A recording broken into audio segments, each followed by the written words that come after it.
Ouais, bonsoir à tous. Nous allons reprendre l'émission parce qu'il y a eu coupure. Vous savez tous que c'est la SCG. Donc, on est obligé d'être en mode groupe électrogène.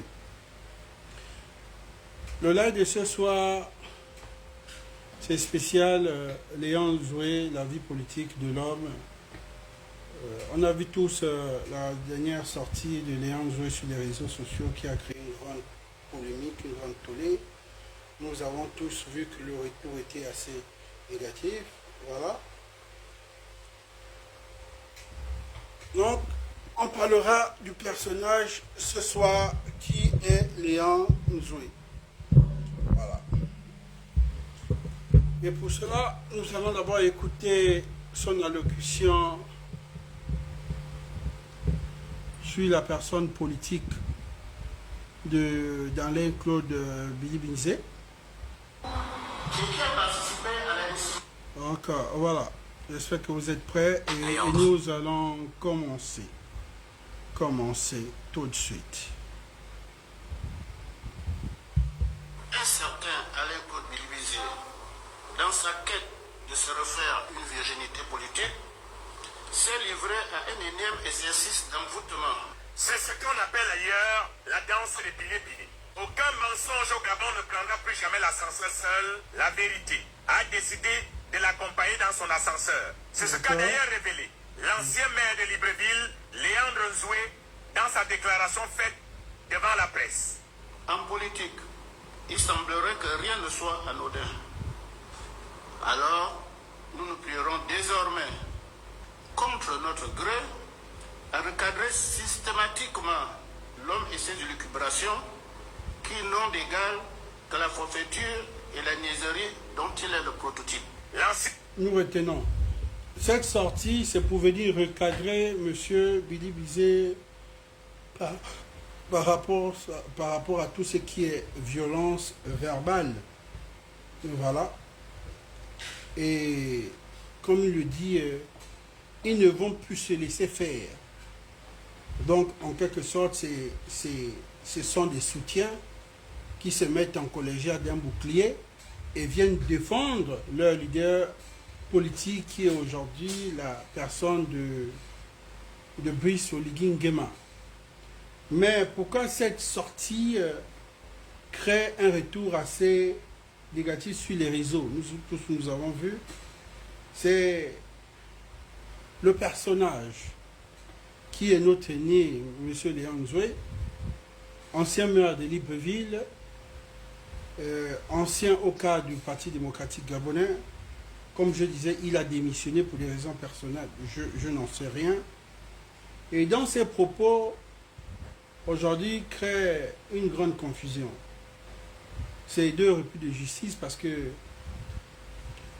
l'autre, il a fait une prison qui dit, entre guillemets, politique, mais les chefs d'accusation pendant son arrestation étaient détournement de fonds et autres que nous avons entendu, mais on disait que c'était purement politique parce que il soutenait un bord adverse. Voilà. Et à sa sortie, il a démissionné. Billy-Binzé aussi, refus de justice, qui a été condamné par faux usage de faux usage de faux, c'est un chèque à blanc. Vous savez qu'à l'époque, les chèques à blanc, avant qu'on échange la loi, combien de tout ce qui est OADA, quand tu signais un chèque à une personne et on met une date, si la personne se rend en banque et que l'argent n'est pas là, c'est poursuivable.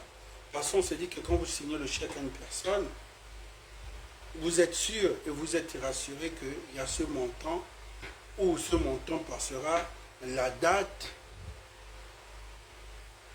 que vous avez à partir du jour où vous avez écrit une date que la personne est censée les toucher. Après, c'était des règlements de compte, je n'en sais pas.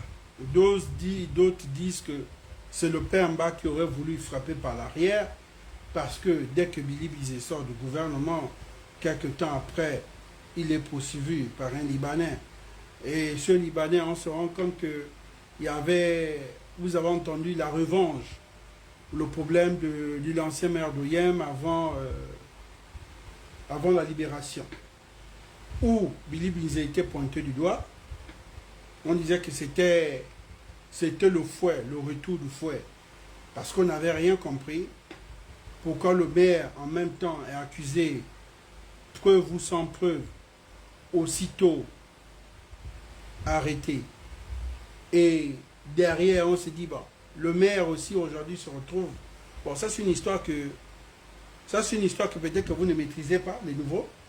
Mais il y a eu ce problème en 2023, où l'ancien maire de la commune d'Oyem, bien sûr, ce maire était associé au Libanais où Billy Bizet aurait dû récupérer le véhicule à cette époque. Je ne sais pas l'époque si c'était en 2007 ou 2000, mais c'était pas en 2008, c'était 2008 un peu en arrière. Je ne sais plus si c'était en 2000, je ne sais plus si c'était 2007 ou 2006, en tout cas l'année exacte, je ne sais pas. D'après ce qui s'est dit que le maire est celui,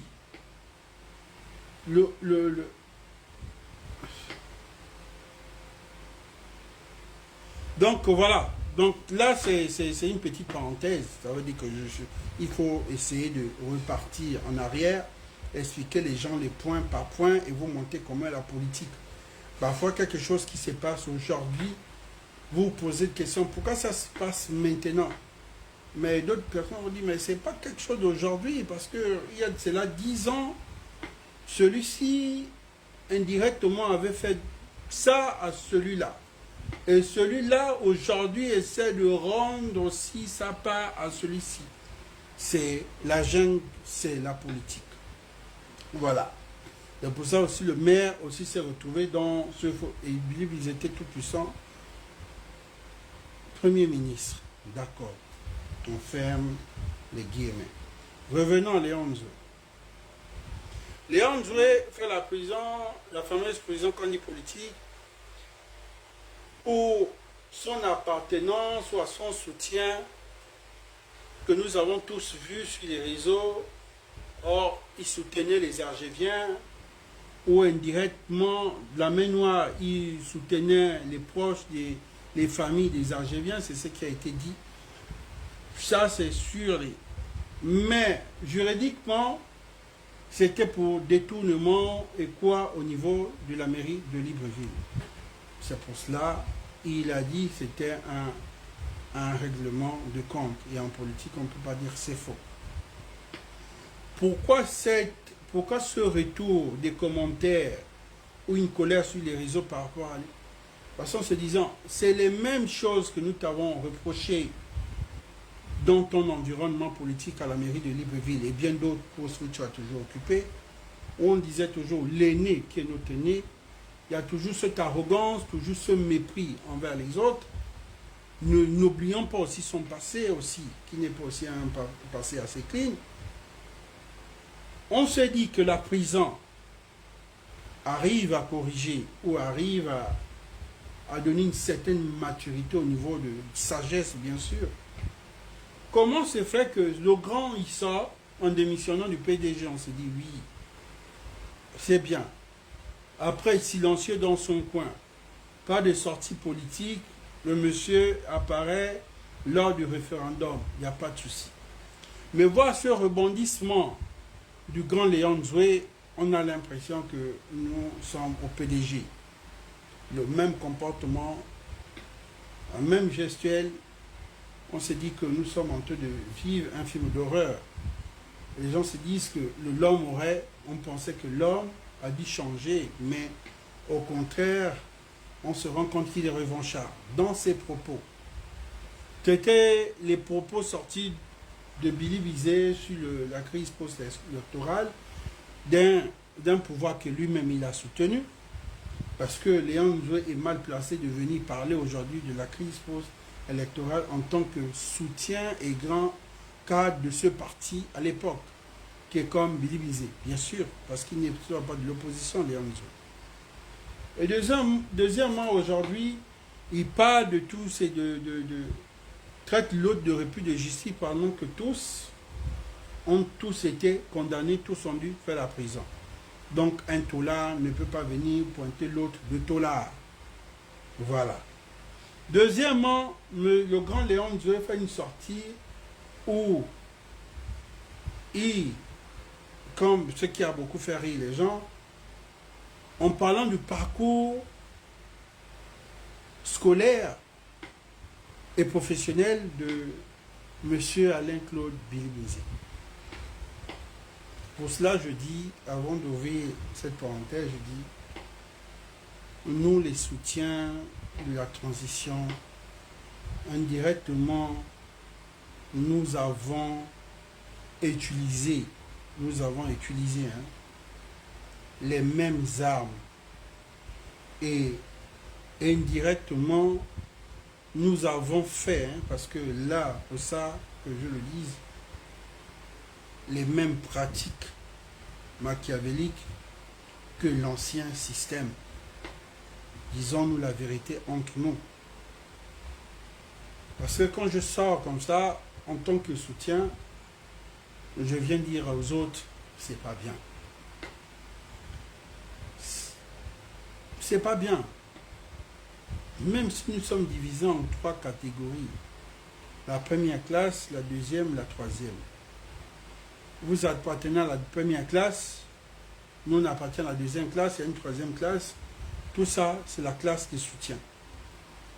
Mais quand vous faites ce genre de choses et que nous on se tait, quand le jour où on doit tous payer et qu'on paye, on n'épargnera pas X ou Y. Pour vous dire, grand frère, il y a un nouveau-né, à peine, c'est un enfant, on peut dire, cet enfant a l'air même prématuré, parce qu'il naît déjà prématuré, avec une santé assez fragile. Quand je dis de naître, c'est tout récemment, parce qu'il renaît de nouveau. Aussiman, l'association d'où tu appartiens, tu as sorti beaucoup, n'étaient pas d'accord que tu sois la personne choisie pour être représentant, coordinateur au niveau de l'estuaire. Mais le choix s'est fait là-bas. Donc, tu es le coordinateur, ce coordinateur de l'estuaire, pendant qu'il y a d'autres, Libreville, Ovendo. Mais au niveau de l'estuaire, ça a été choisi par les plus grandes ethnies ici. Mais regardez les réseaux. Les réseaux, c'est un message, ça va, 2 messages, ça va. Mais quand les réseaux, ça va à plus de 50 messages, 60 messages, ça dit que c'est le ressenti des populations, et c'est pas faux. Parce que 80 personnes de différentes ethnies ne peuvent pas avoir toujours une même vision négative vis-à-vis de la personne. Ça veut dire qu'il y a eu les anciens collaborateurs, peut-être au niveau de la mairie, ou les différents postes que tu as dû occuper. C'est des choses qu'aujourd'hui, qu'il faut faire, comme on peut dire, ce meilleur coupable, quand tu reviens, c'est, comme on peut dire, main blanche. Le PDG est passé, aujourd'hui j'appartiens à un autre mouvement qui est né de nouveau, que les Gabonais ont même du mal à accepter parce qu'ils se disent que c'est un mouvement ethnique et qu'il fallait qu'on essaie d'expliquer. D'autres ont même pensé que je suis dans le mouvement. D'autres ont sans dit que si je viens essayer de faire l'analyse sur le mouvement, c'est parce que je veux pousser les gens à adhérer au mouvement. Je ne suis pas dans le mouvement Aussiman. Je ne suis pas, jusqu'à présent, je ne suis pas dans le mouvement Aussiman. Ça, je préfère vous le dire. Si j'appartiens à un mouvement où je suis conseiller, c'est le mouvement Horizon. Je n'appartiens à aucun mouvement. Aucun. Les chaînes électorales, je dis bien le seul mouvement où je suis conseiller, c'est Horizon. Donc, beaucoup, quand je le dis, je ne suis pas dans. Ça m'a dit, mais comment tu arrives en tant que bilobe, tu sors comme ça et tu arrives à faire cette analyse, tu arrives à vendre l'association. Je dis, je suis Gabonais. Et mon rôle est de faire l'investigation, prendre ce qui est vrai et venir dire aux populations, à eux d'analyser si c'est bon ou c'est faux, mais le plus important, j'apporte les informations avérées. Osiman aujourd'hui, c'est Osiman Association. Ils ont changé de logo. Et il y a même un manque parce que le logo devait être un peu les symboles des 9 provinces. Ils se sont retrouvés à une carte vide. Je ne connais pas les raisons où il n'y a pas encore de finition, mais sinon, Osiman devait avoir les 9 de chaque province. Voilà. Osiman, c'était une association qui a été créée pour fils et filles du Wellington. Nous le savons tous ici. C'était leur mouvement à eux qu'ils ont créé. Osiman n'avait pas la vision de s'élargir. Pour ça, je suis venu vous dire, ne prêtez pas les mauvaises intentions à Osiman. Osiman n'avait même pas l'idée de dire, nous allons sortir. Ça, c'est dans mes enquêtes.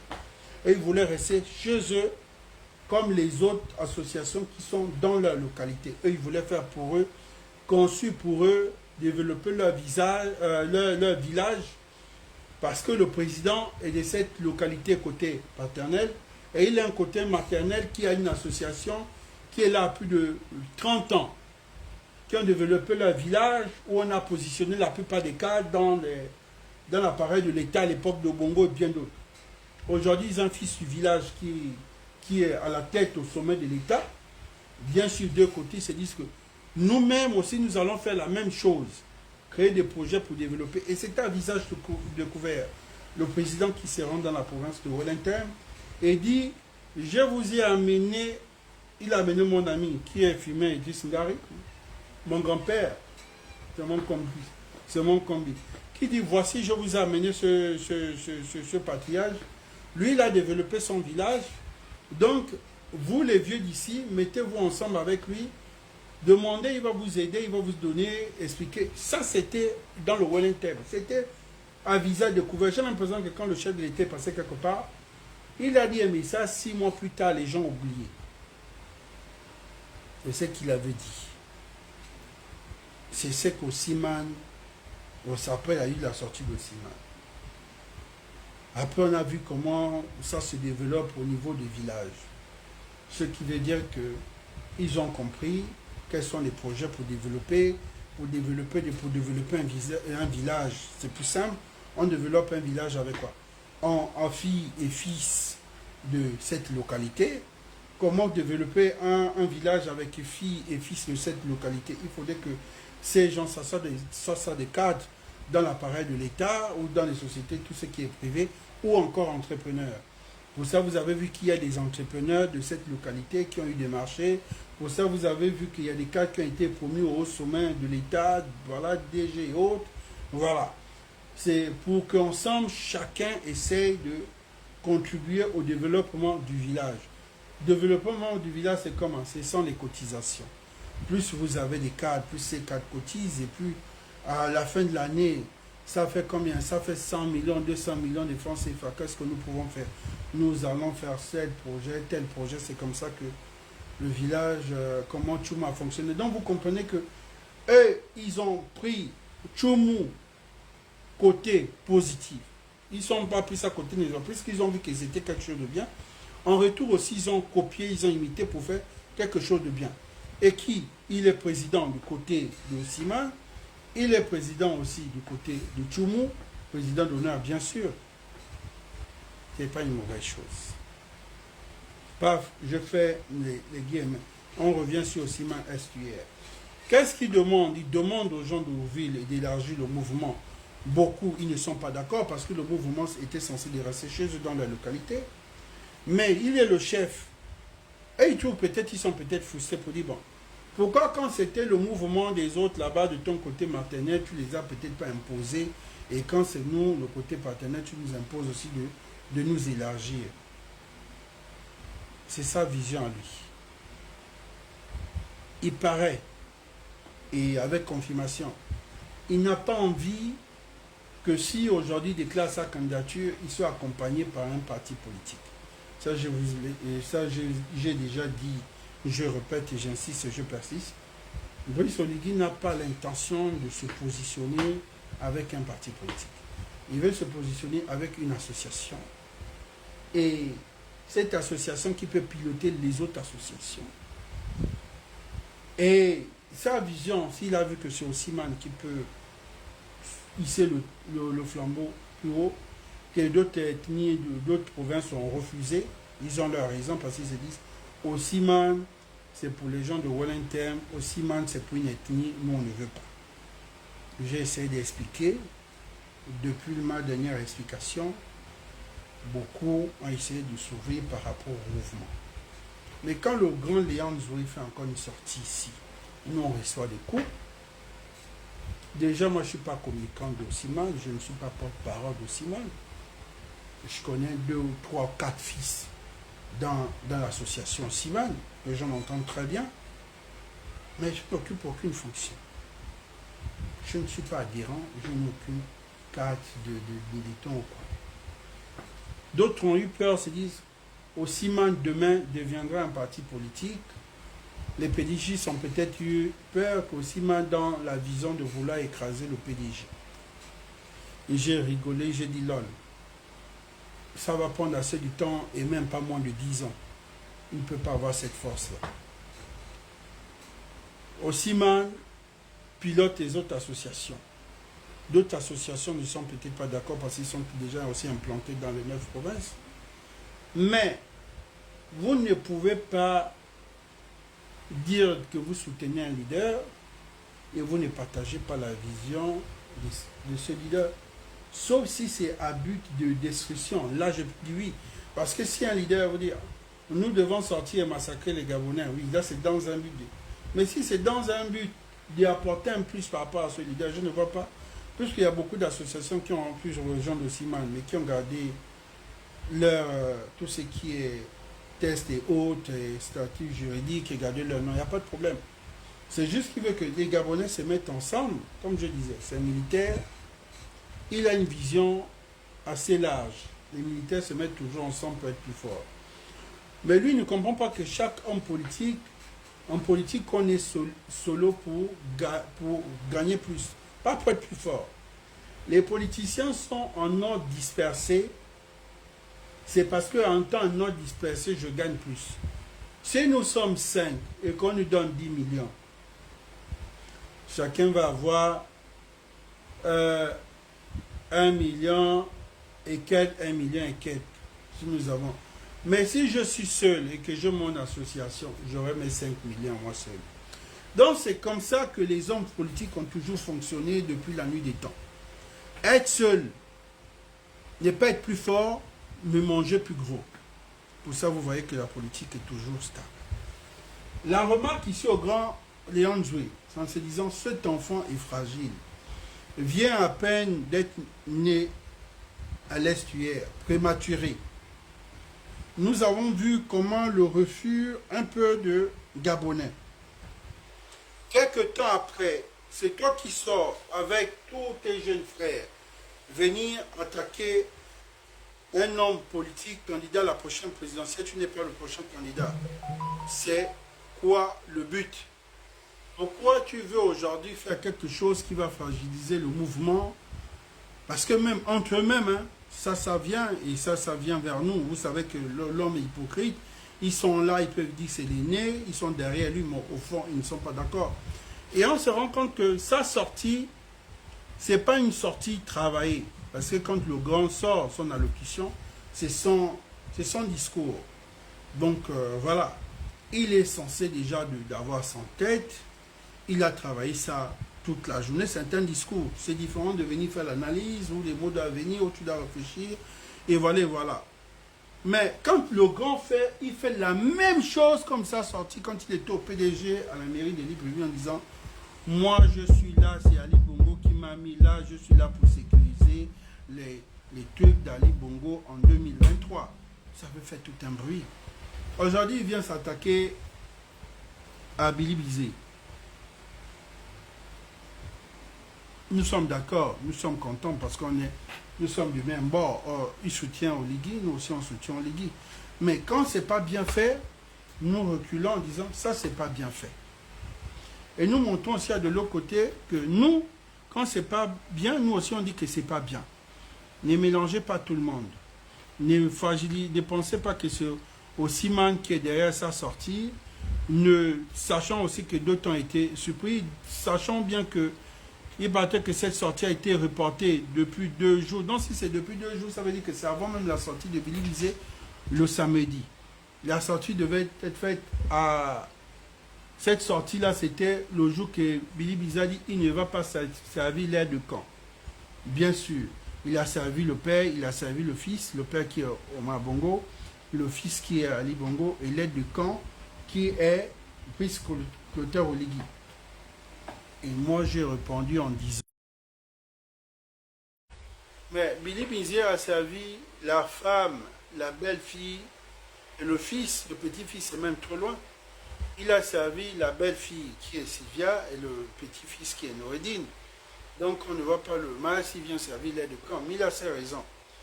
L'aide de camp qui pense là, c'est pas l'aide de camp CP0. Aujourd'hui, c'est un haut gradé de notre armée. Voilà. Et s'il fait sortir ce genre de propos, nous sommes en politique, c'est une guerre. Si le grand Léon sort, il doit venir frapper où ça fait mal. Il ne doit pas venir frapper où ça nous tourne encore ridicule. Tu ne peux pas venir parler de l'école de quelqu'un que quand Billy Bizet va sortir, il va tous nous mouiller et il viendra parler de toi. Il va venir parler qui est le chef. Et nous allons dire quoi? Tout le monde va se retourner vers toi en disant c'est Léandre qui a cherché ça. Voici aujourd'hui Billy Bizet vient mélanger. Et Léandre est le chef dans la sortie de... voilà, parce que c'est vrai, si Billy Bizet sort, il va mélanger tout le monde, mais qui prend un coup? Vous comprenez? Donc il faut faire un truc. Tu viens attaquer Billy Bizet dans son parcours scolaire. Mais, avant de venir attaquer Billy Bizet dans ce qui est son parcours scolaire, il faut d'abord que ceux qui ont fait les recherches te donnent vraiment les bonnes informations. Parce que si tu viens, quand Billy Bizet il part en 3e année, il n'y avait pas encore le système LMD. Donc quand on dit 800 diplôme, voilà, il n'y avait pas encore le système LMD. Voilà. Bon, Billy Bizet, son parcours est là, il y a une biographie qui est là. Donc c'était à vérifier et venir dire à Billy Bizet comme celui qu'on a sacrifié, le grand sacrifice de cette transition. Percy, voici ton CV que tu as dû mettre. Nous avons vérifié ce fameux CV, tu n'as jamais servi là-bas, tu n'es jamais allé là-bas. Voici, nous avons demandé telle école au niveau de la France où tu as dû faire des cours en ligne, c'est comme ça. Ça, c'était une grande sortie et tout le monde se levait et disait, ah bon, parce que quand les gens sont venus frapper sur Percy, Percy ne savait pas. Pendant que Percy, il attendait sa position, il avait laissé ses problèmes à réagir. Et son problème de réagir, ne sachant pas que les autres sont informés que bientôt, et aussitôt quand il sort, les autres attaquent. Quand les autres attaquent leurs éléments, vérification, ils n'ont pas menti. Ils avaient les informations avérées. Et c'est ce que le grand Léon devait faire avec tous ses jeunes frères. Billy Bizet, voici A plus B. C'est faux. Et là, tout le Gabon se levait en disant, oui, Billy Bizet, pour son mensonge, voilà. Mais venir parler à une personne qui a une biographie où on voit tout le parcours et vérification, c'est là, il n'a jamais menti. Il n'a jamais menti qu'il était un pompiste. Il n'a jamais menti qu'il était ceci. Tout le monde sait qu'il a fait de la prison. Venir parler de son parcours scolaire, la personne qui vient parler de son parcours scolaire n'est pas... C'est-à-dire que ce n'est pas la personne qu'il faut parler de son parcours scolaire. Pourquoi lui il sort? Parce que lui n'est que, comme on peut dire que quand tu es coordonnateur provincial, tu es le président par défaut de cette province-là, du mouvement. Donc on se dit, il y a un porte-parole. Pourquoi il n'y avait pas un porte-parole du mouvement qui est sorti? Pourquoi il n'y avait pas un jeune homme, un plus jeune, qui est bon dans la communication, qui pouvait jouer ce rôle, et lui l'aîné, il était derrière et qui venait regarder Billy Bizet? Pourquoi? Pourquoi ça ne s'est pas? Pourquoi ça s'est passé comme au PDG, où on appelle les gens ou dans un groupe WhatsApp pour dire, bon, vous retrouvez, on va faire une sortie. Pourquoi ce n'est pas recadré à quelques semaines, à quelques mois là on va parler de semaine, nous sommes en février, d'une élection présidentielle. Je me pose la question. Dire aujourd'hui que les problèmes de Simane ou les problèmes de Léon Nzoué, ça ne nous regarde pas, on s'en fout, ils ont toujours fonctionné comme ça. Ça, c'est toujours ce qui nous a toujours tous amenés à l'échec. On se dit, nous devons aller tous en ordre serré. Si cela, il faut un couac, nous aussi, ça prend un coup sur nous parce que nous avons tous un soutien pour une même personne. Si les autres font la même chose, ils ont le droit aussi de recadrer. La sortie du grand Léon était une sortie de trop. Léon n'a pas été opportuniste pour l'association Osiman.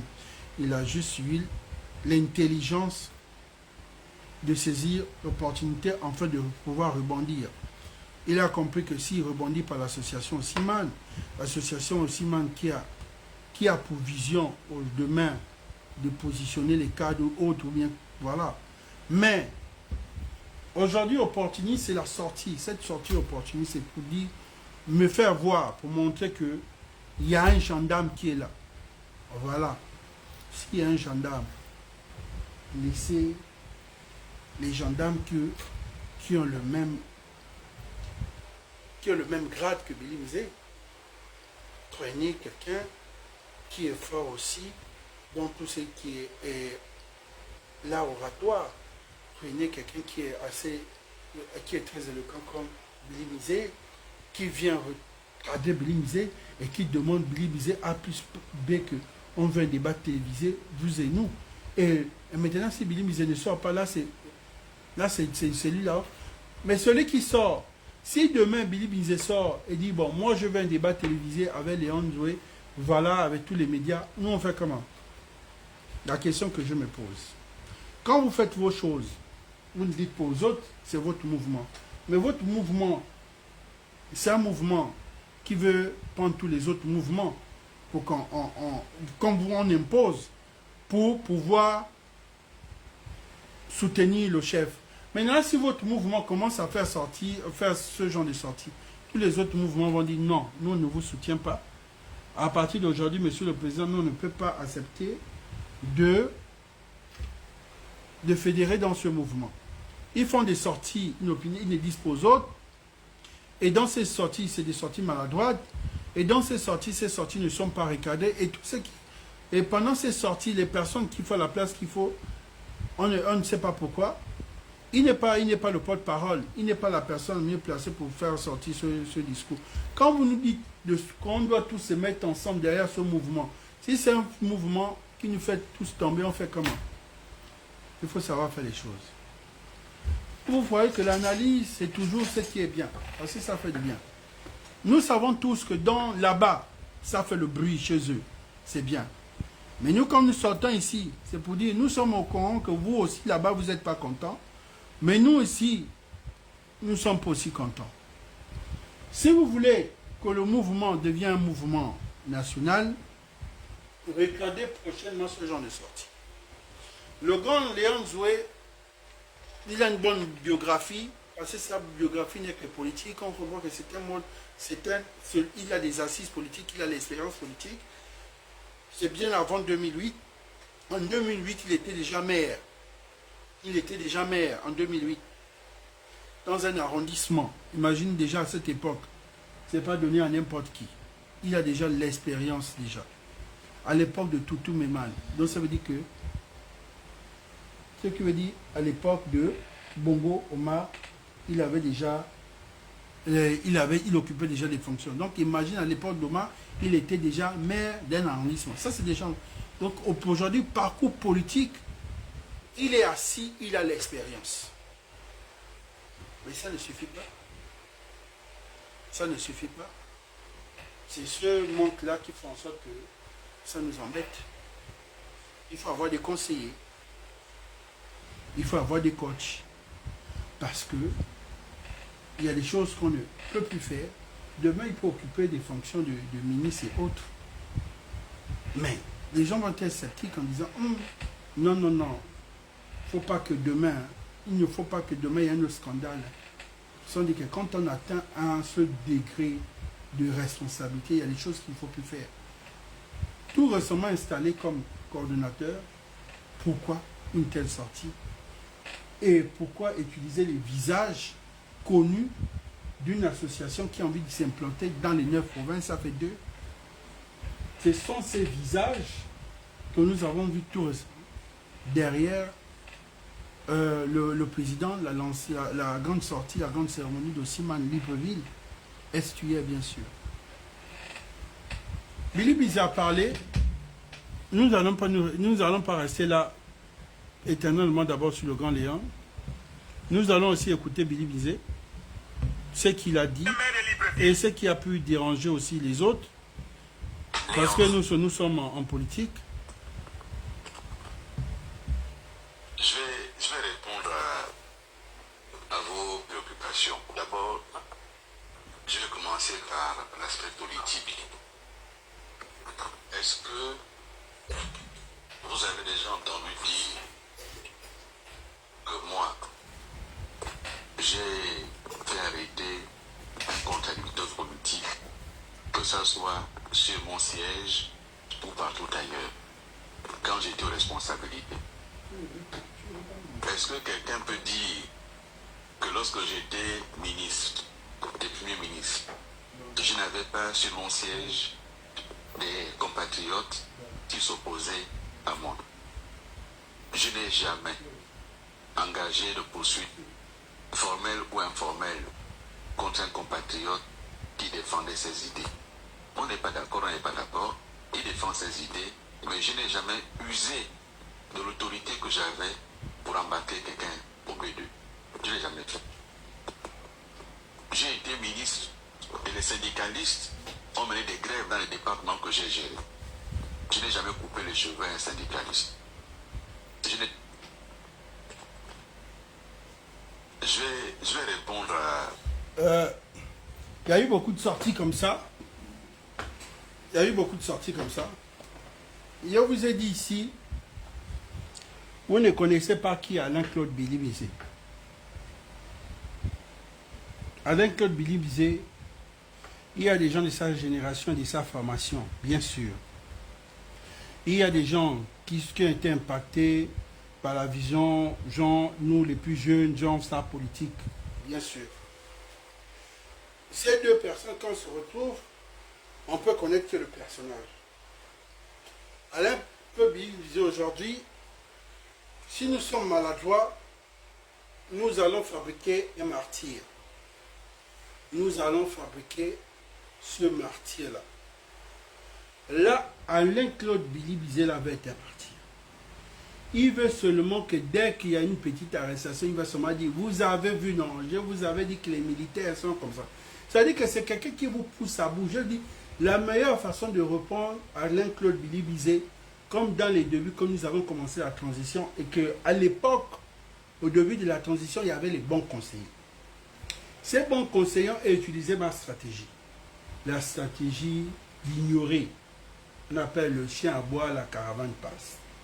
Billy-Bizé a vu longtemps que le général a commencé à ignorer sa personne. Ça dérangeait. Il ne faisait pas ses sorties. Mais le jour seulement qu'il a dit, allez répondre à Billy-Bizé, il a fait une autre sortie. C'est ce qu'il voulait. De là, on ne se limite pas. Le général va encore une autre sortie en disant, c'est à cause de Billy-Bizé que j'ai fait ce coup d'État. C'était de trop. C'était de trop. Après, les conseillers peuvent dire, bon, c'était pas un discours, c'était quelque chose qui est sorti comme ça, et on ne peut pas maîtriser. Donc, tous ceux qui sont au protocole, ou tous ceux qui gèrent la communication présidentielle, c'est pas qu'ils c'était pas écrit. C'est que Jean-Michel, le président, lui, il n'est pas aussi trop discours. Peut-être s'il y a un projet, vous explique. Lui, c'est quelqu'un, voilà, comme vous avez vu, Billy-Bizé, il est là, voilà. Lui ne fait pas trop la lecture comme le grand Léon Zoué là. Toi-même, tu sais ce que tu viens de dire à l'autre, mais tu fais encore une grande lecture pour ce que tu sais. Ignorer Billy-Bizé, laisser Billy-Bizé aller à l'élection, comme vous avez vu au référendum, il n'y a rien eu. Il n'y a rien eu au référendum. Qu'est-ce qu'il est venu crier aujourd'hui pour dire le taux d'abstention? Les gens ne sont pas allés voter. Il n'a pas dit que les PDG sont trichés. il a dit, il n'a pas dit que le CTRI a triché. Il a dit beaucoup de gens ne sont pas allés voter. Taux d'abstention. Il a parlé du taux. Il a parlé du taux. Mais si qu'on avait empêché Billy Bizet de faire quoi que ce soit, d'aller faire la campagne du non, il devait créer tous les problèmes possibles. Il faut connaître son adversaire. Bongo a fonctionné comme ça longtemps avec Manganga Moussavou. Manganga Moussavou est le Billy Bizet de la transition. Manganga Moussavou faisait tout pour pousser Bongo à répondre. Même au moment où Bongo s'étouffait, disait Manganga Moussavou c'est un extraterrestre, je ne parlerai pas de lui. Et dès qu'il parlait comme ça, Manganga sortait et disait mais Omar Bongo parle de moi, pourquoi? Et ça rendait Manganga Moussavou plus grand. Nous-mêmes, nous avons rendu Billy Bizet plus grand parce que vous avez commencé à attaquer Billy Bizet. Vous avez commencé à envoyer les gens pour aller attaquer Billy Bizet. Il fallait attaquer tout ce qui est autour, mais lui-même laisser. C'est-à-dire que quand il veut se rendre un peu fort, vous avez vu qu'à un moment, il a senti qu'il était seul. Il a fait quoi? Il a commencé à vouloir créer le triangle. Paf! Il a tiré à Ondosa. Il a vu qu'Ondosa, bon, lui, c'est plus égal. Il a tiré à Akba. Il a commencé. Billy Bizet est devenu fort. Il est devenu fort. Mais quand on a commencé à fragiliser les gens autour de lui, vous avez vu que ça l'a fragile. Ça a commencé à fragiliser l'homme politique. Il faut comprendre des gens comme nous. Ignorer Billy Bizet qui se positionne, on y va en guerre. Peu importe ce qu'ils veulent faire comme le triangle du Mogabo. C'est-à-dire, lui il est de ce côté, Akbar attaque de l'autre côté, Manganga Moussavou et Ondosa à la défense, lui-même, il laissez-les. Laissez-les.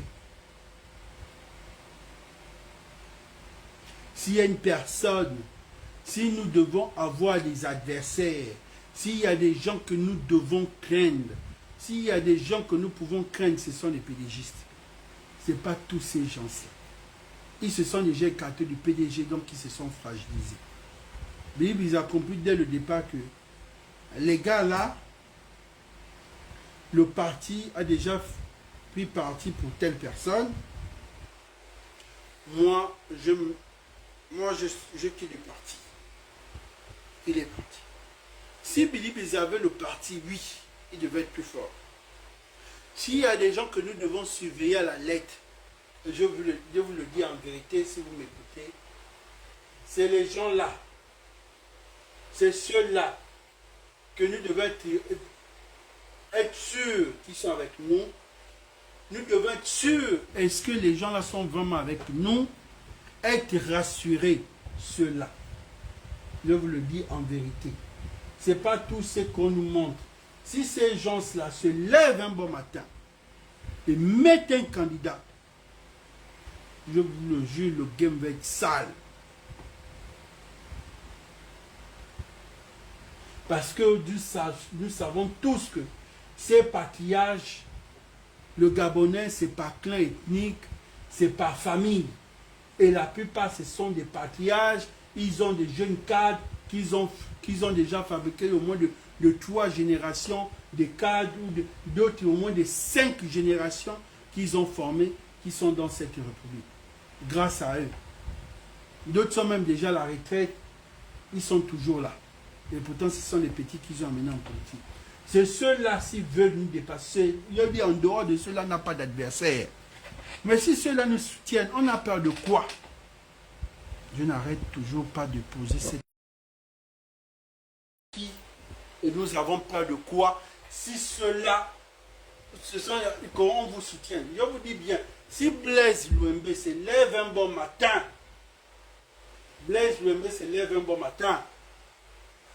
et nous surprend en disant qu'il est candidat, je vous le jure, là nous sommes mal barrés. Oui, nous sommes mal barrés parce que nous avons déjà une épine qui est Billy Bizet. Nous avons Manganga Moussavou. Et nous ne pouvons pas faire une élection À un tour, nous sommes obligés d'aller à 2 tours.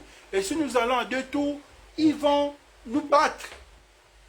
Mais en tant que ce sont les bilibiseurs, on gagnera un tour.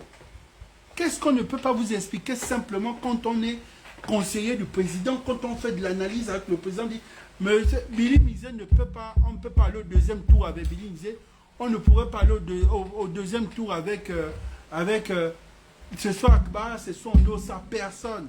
Si nous pouvons aller au deuxième tour ici, c'est si on nous présente un candidat PDG. Un candidat PDG avec les autres candidats en alliance, au deuxième tour, on est mal barré. Mais tant que vous sécurisez le PDG, tant que vous êtes sûr que vous maîtrisez les gars là, il n'y a pas de problème, comme je dis. On n'a pas à avoir peur. Comme je vous dis, nous avons peur de qui? Donc, au lieu d'avoir peur de surveiller les 20 gens, surveiller les gens là du matin au soir jusqu'en mars, et surtout ici, il y a un truc qui est dangereux chez eux, c'est mars que vous voyez là. Le 12 mars, il faut surveiller les gens là. Ils peuvent se lever un bon matin, ils disent à la dernière minute qu'ils vont positionner la candidat. Nous, on fait comment? Pendant que vous êtes en train de... Nous sommes en train de... Billy Bizet veut avoir quelle voix qui va... Mais c'est pour le jeu politique. Montrer à l'opinion internationale et nationale qu'en ce moment, nous sommes en train de rentrer dans une grande démocratie. Les opposants arrivent à aller sur des grands plateaux, attaquer le pouvoir en place. Le pouvoir en place ne fait rien. Là, je comprends. Là, je comprends que c'est un jeu politique. Il n'y a pas de souci. Mais si que ce qui dit vis-à-vis de nous, de nos actions, on doit ignorer l'élément. Un homme politique ne se limite pas dans ce qu'il a fait comme réforme dans les différents ministères qu'il est parti. Billy Bizet vous a posé quelques questions que dites-moi le ministère où je suis parti, où il n'y a eu pas de réforme, où il y a eu un souci, où il y a eu des grèves et autres. Il y a les questions qu'il pose. Il vous dit de dire pendant quel poste qu'il a occupé, où il y a eu des arrestations. Il vous pose des questions, c'est des questions que nous devons répondre. Quand il vient, il y a une équipe de communication, je vous ai dit. Il y a une équipe des enfants qui passent le temps à balayer les réseaux, balayer les commentaires, à apprendre tout ce que les Gabonais pensent. Et ils font ce travail. Quand il vient, le travail est bien fait. Quand le monsieur il est arrivé, vous vous rendez... Celui qui faisait ce genre de truc, c'était André Baobab. C'est vous qui ne suivez pas notre politique. Le seul, je dis même pas Jean Ping, hein, le seul qui avait ce charisme, que vous voyez là, c'est un archiviste. Il va dans les archives. C'est un fin communicant. Il sait comment, voilà. C'est des stratégies pour déstabiliser. Ali vous dit qu'il n'est pas venu avec un papier. Il a son oreillette qui est là, tout est déjà planifié. Il est assis. Il vous montre qu'il va taper 3 heures là. Il a eu 6000 personnes se sont connectées. Est-ce que vous ne connaissez pas votre adversaire? Ne faites pas des sorties. Ne faites pas ce genre de sortie quand vous ne connaissez pas votre adversaire. Ne faites pas ce genre de sortie.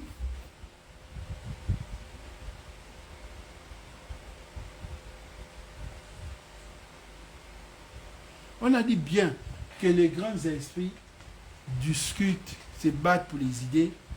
Les esprits se battent pour les moyens et les petits esprits se battent. Pour vous dire que lui là, lui, il se bat là pour les idées. Là, ce sont les grands esprits. Maintenant, les esprits eux-mêmes, ils se battent, genre, pour ce que vous voyez, chacun veut venir plaire pour son intérêt personnel. Comme je vous dis bien, prochainement, soyons organisés. Ceux qui utilisent, ceux qui ont des associations, ceux qui ont des partis politiques, ne faites plus de sorties sur la personne de Billy Bizet. Et si vous voulez faire des sorties sur la personne de Billy Bizet, vous avez des porte-paroles, vous avez des gens qui sont outillés dans le domaine pour venir répondre à la personne de Billy Bizet. Je vous en prie. Parce que quand celui-là, il ne sait pas quand il va sortir, quand sa prochaine sortie, quand il va venir, il va commencer à charger un soutien qui est de notre côté. Nous allons faire comment? C'est pour ça que j'apprécie beaucoup le grand Bertrand. C'est ce que j'aime chez le grand Bertrand. Le grand Bertrand, lui, il ne fait pas ses sorties. Voilà. Mais lui peut vous montrer que oui, il y a des hommes derrière lui. Si vous faites l'étude des menaces, il y a des hommes aujourd'hui qui sont prêts, qui ne sont pas des militaires, mais qui peuvent défendre. Voilà. Après, il reste dans son coin. C'est ce que j'aime chez le grand Bertrand. Il ne fait pas les trucs qu'on abélisse, oh, je vais montrer, je fais ceci. Il n'a même jamais fait un truc, il veut menacer, il n'est pas dans les menaces. Parce qu'il a déjà compris une seule chose, que Billy Bizet n'est pas une menace pour la vision, pour la sortie de la transition. Billy Bizet veut juste déstabiliser. Ça veut dire qu'il vous déstabilise psychologiquement. Il vous crée la psychose, il vous crée la peur. Et ça, c'est son travail. Nous sommes des jeunes. On s'intéresse à l'action politique depuis longtemps. Ce n'est pas parce qu'aujourd'hui Billy Bizet est devenu un adversaire politique, parce que nous ne sommes pas du même camp aujourd'hui, mais Billy Bizet reste une personne toujours qu'on a toujours admirée. Nous savons tous que si le général ne se positionnait pas, s'il y avait quelqu'un d'autre qui venait, beaucoup devaient soutenir Billy Bizet. Ce n'est pas des choses qu'on va cacher. Ce n'est pas des trucs que beaucoup vont vous cacher, c'est faux. Ils font semblant. C'est parce qu'il y a un adversaire et Billy Bizet sait que voici l'adversaire qui veut venir. Si je charge, et que le gars à la dernière minute recule, je vais prendre le pays là. Il n'est pas bien. Il travaille avec les Français, il a des gens, il a son carnet d'adresse, il sait que s'il y a une personne qui peut l'empêcher pour ses ambitions, parce qu'il est très ambitieux, aller pour la présidentielle, et il a que ça c'est l'occasion pour lui ou rien, il le sait très bien, que si le général recule et que le général se désactive, le reste là, il est bousille. Je vous dis A plus B. Et il sait. Pour ça, tous les jours, il vient dire, retournez, tu respectes ce que tu as dit, reste sur ta position. Parce qu'il sait que dès que celui-là, il quittera, il va venir vous dire, moi j'ai l'expérience, j'ai occupé des postes, c'était pas vraiment ça, parce que je n'avais pas, à l'époque, je ne prenais pas de décision, j'étais un premier ministre, et là, il va venir vous convaincre, vous allez sur Billy Bizet. Parce qu'il n'aurait plus une personne en face. Là, Billy Bizet est en train de jouer avec vous. Soit on continue dans ça, le jeu de Billy Bizet a voulu déstabiliser nos esprits. Voilà que la psychose, que c'est un adversaire redoutable. Il n'aura rien dans les urnes. Rien dans les urnes, mais une grande communication va se faire. Mais rien dans les urnes. Je le dis en vérité. Je prends par exemple l'exemple chez moi. Je suis du 2e arrondissement de Franceville. Le 2e arrondissement de Franceville est le plus grand poumon électoral de la ville de Franceville. C'est le plus grand poumon électoral. Comme on le dit que quand tu as gagné au 2e arrondissement de Franceville, tu as déjà gagné l'élection vers, comme on peut dire, quand tu as gagné à l'Est hier, quand on dit le président a eu à l'Est hier. C'est-à-dire, on ne se casse plus le corps parce que c'est un poumon électoral. Le 2e arrondissement. Mais qui, Billy Bizet peut battre Oligui dans quel bureau 2e arrondissement? Les questions que je me pose. Nous allons aller par exemple en Ndende. Il battra qui en Ndende? Nous allons foncer par exemple dans le Wellington. Billy Bizet va battre qui au Yem, en plein centre au Yem, il va battre qui? Mais après, il y a des petits secteurs. Des petits secteurs où il y a ces gens qui essaient de représenter sa candidature. Il va avoir ces petits votes-là qui vont essayer de gagner pour moi. En province, Billy Bizé ne va pas gagner en province. Parce que même en province, on ne connaît pas qui est Billy Bizé.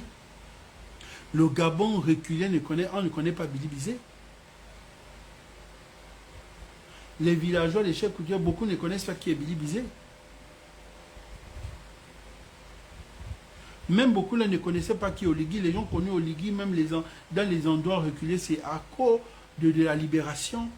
Et son image, un peu il a profité à faire les 9 provinces, son image est restée. Et ont commencé à dire c'est un général, lui, c'est un militaire qui a pris le pouvoir. Mais il y a des Gabonais qui sont là, qui disent qu'on n'a jamais entendu parler de ce militaire-là. C'est comme ça. Nous faisons quelle politique? Nous faisons quel genre de politique? Je ne peux pas gagner au deuxième. Billy Bizé ne peut gagner au deuxième, c'est si l'un des fils du deuxième, parmi les leaders du deuxième, se dit, moi je soutiens Billy Bizé. Là, Billy Bizé va aussi avoir son électorat. En tant que leader du deuxième, au moins 3 ou 4 qui sont forts là-bas. Billy Bizé, il a qui? Dans ces 4 leaders forts au deuxième arrondissement, il a qui? Parce que s'il veut déjà venir attaquer, il arrive d'abord dans le Haut-Togo. Parce que s'il commence dans le Haut-Togo à avoir des bases, à mettre le paquet, là on peut déjà se dire que lui-même déjà, il a qui?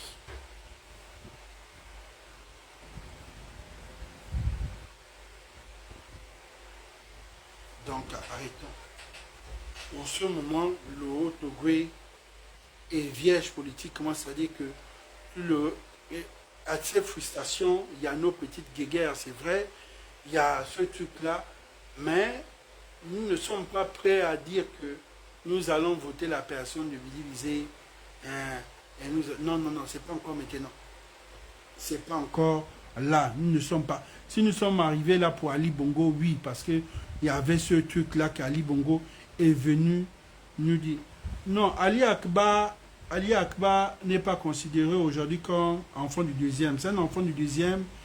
Dès qu'il a eu ses fonctions politiques, il est parti directement dans son siège chez lui. Sinon, Ali Akbar était un enfant du deuxième arrondissement. Mais quand il est arrivé, c'est lui-même qui a quitté le deuxième arrondissement. Il est parti à Yobegui. Ça, je ne vous le cache pas. Si Ali Akbar est un malin, aujourd'hui, il devait avoir 2 sièges politiques. Ça veut dire au deuxième arrondissement et dans la zone d'Akieni, de Koni là-bas. Mais il a laissé le deuxième, il est allé chez lui et il a investi là-bas. Sinon, Ali Akbar est un enfant du deuxième. Il a fait ses études là, ses parents se sont implantés, ils ont leur terrain familial là. Donc c'est un enfant qu'on ne peut pas dire qu'il n'est pas du deuxième, c'est impossible.